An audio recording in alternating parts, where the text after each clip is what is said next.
Yeah, hello? Alright. Yeah. Yes, I understand. Yeah. Alright, I got you. Yeah. Come on in. Okay. Alright. I'll see you then. Yeah. Okay, bye.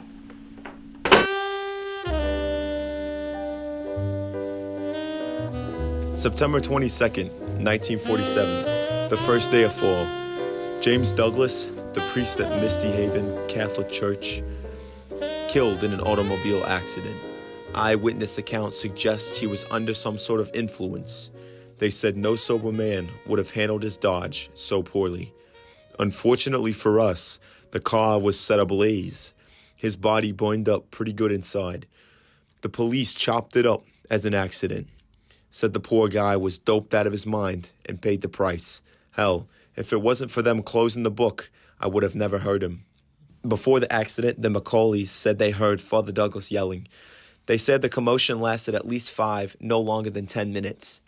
Jim seemed very frustrated, stated Miss Macaulay.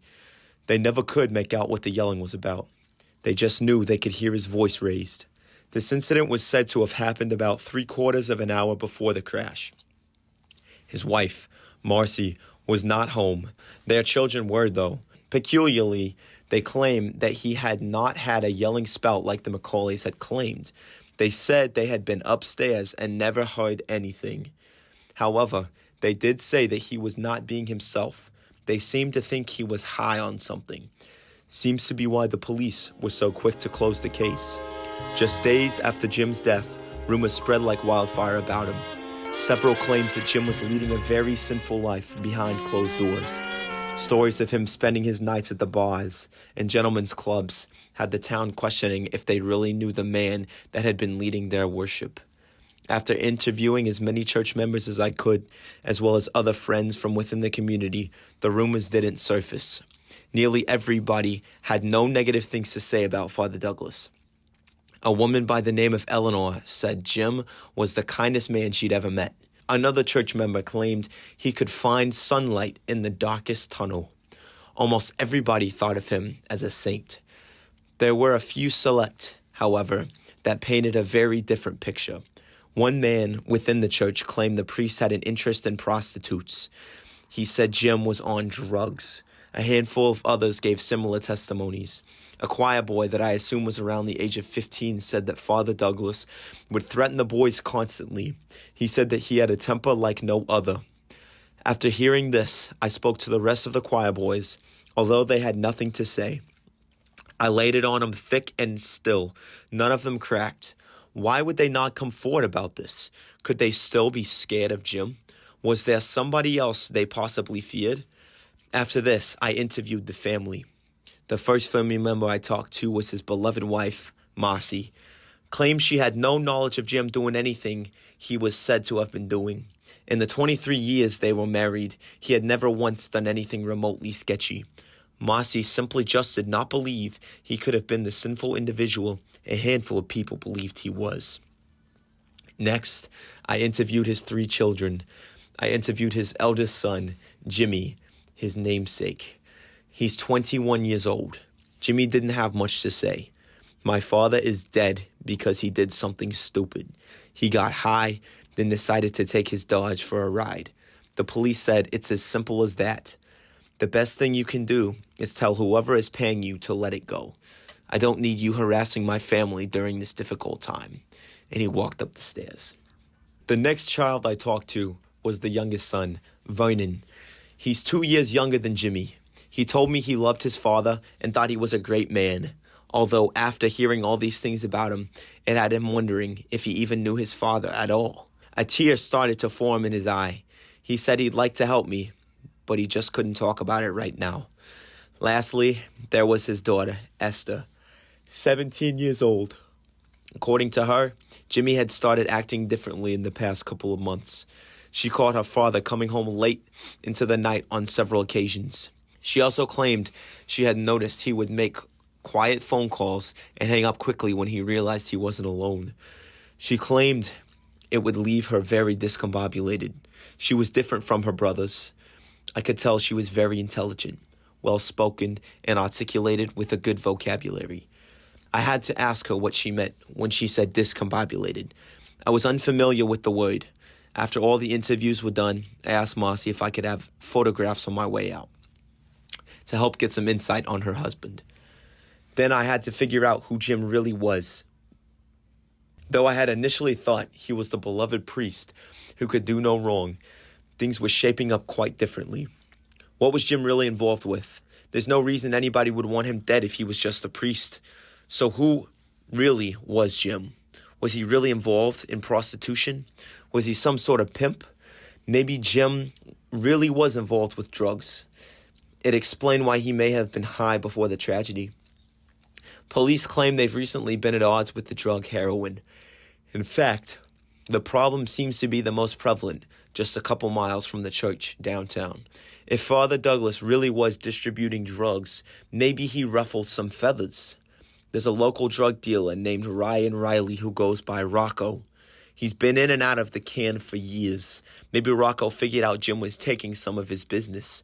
This might have led to him trying to take Jim out of the picture for good. He's got the motive. However, he's got an even better alibi. He was at a meeting with his parole officer.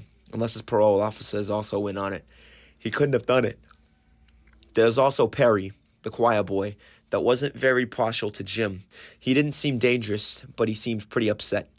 In my line of work, I've learned danger isn't distinguished by physical appearance, but rather the conscience of the person. The most dangerous men typically aren't the ones you suspect. They hide it well. They're smart. It's the ones hiding in plain sight, the ones you don't even glance at. But even with this in mind, this young man still didn't seem motivated enough to kill Jim. And his parents claim he was at home doing schoolwork the night it happened. Next, I looked to Father Douglas's higher-ups. Maybe the church was involved. Maybe he was just a pawn in something much bigger. I tailed the new priest. Nothing. Squeaky clean. Next, I followed the most local bishop. Again, nothing. I decided I had to stop there. It wasn't like I had the time nor the resources to go any higher. What the hell was I supposed to do? Go to the Vatican and interrogate the Pope? I had no true suspects. I hit a brick wall. I decided to look deeper into Misty Haven. I did in fact find some odd things. There were several members of the church selling drugs. Heroin was still moving from within. Oddly enough, it was the same members who had badmouthed the priest. Why would they badmouth him, then turn around and bite their own tongues? Were they scared the operation would get exposed and they didn't want to appear innocent? If Jim isn't running this business now and the new priest isn't involved, then who is?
Thank you for me. Good evening, Mr. Cannon.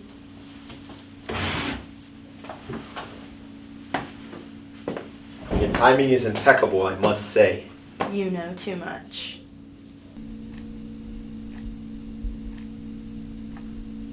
Until tonight, I was stumped. This coroner's report, though, it was the missing piece to this puzzle. The report shows that there was 400 milligrams of heroin in his system. You see, no human can take that much heroin. Anywhere from 100 to 200 could be lethal. he would have reasonably stopped far before he ever hit the 400 mark. This led me to believe that he didn't willingly take it, but that it was pumped into him. Another thing that showed up was some blunt force trauma to the back of his skull. Now the report said it was very minor. It could have happened in the crash, but I don't think it did. I think he was hit in the back of the head. Now the question that I was presented with after the thought was who knocked him out. This seems pretty tricky because it doesn't seem plausible that anybody was at the home. No neighbor saw anybody else at the house. And the children certainly would have noticed if someone was there. So who knocked him out? A ghost? This led me to a very unique thought. This unique thought required me to look back over a few things.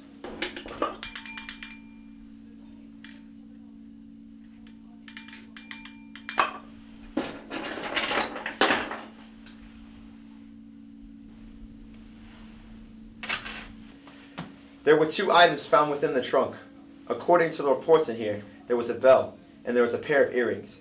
No, I thought nothing of those items. I thought they were just something thrown in the trunk.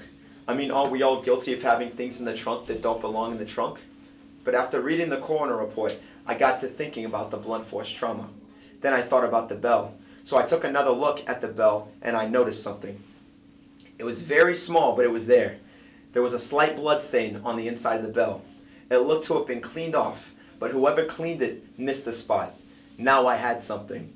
I had evidence that Jim had been knocked unconscious, but I was still missing a who. Then I thought about the earrings, so I got the earrings out, and guess what? They also had blood on them. Jim's blood was the same blood that was on both the bell and the earrings. The question now was, who did the earrings belong to? All it took was a couple peeks at some of the photos I've got lying around. You see, the person, or shall I say people, that socked Jim didn't come to the house. Nobody saw them there. They were already inside. So you've got proof that we knocked him out, but you don't have proof that we killed him. He hasn't gotten there yet. You see, a couple of weeks ago here, your mother, she discovered that there were drugs and it was cash underneath your floorboard. Now, she just assumed that it was your father because of all the rumors about the drugs in the church. But then I did a little digging and discovered that the drugs are still being moved through the church. And then it all clicked. You see, you drugged him and tried to get rid of him. I assume he found out about your little business and was pretty upset. That's why he was yelling and things got out of control from there. We never meant to kill him. Could have fooled me. 400 milligrams of heroin could have killed a horse. Jimmy, he probably already called the cops. We should get out of here. Let's get this over with. But first, Jimmy, why were the earrings and the bell in the trunk? I told you to get rid of everything. I told Vern to get rid of him when I was putting Dad in the car. Doesn't matter who did what, you're all going to the can. I can't believe the numbskull left the earrings and the bell inside of the trunk. How could you forget something like that? Maybe he didn't forget. What's that supposed to mean? Why would he put them in there to start with? I mean, why would he move them from the house to the car? I don't know, Tuzi. Doesn't make much sense. It's almost like he put him in there expecting us to find it. They were all in on it, Clyde. Why would he do that? He was the only one of the 3 that seemed any bit distraught about their father's death. Kid actually had something beating in his chest.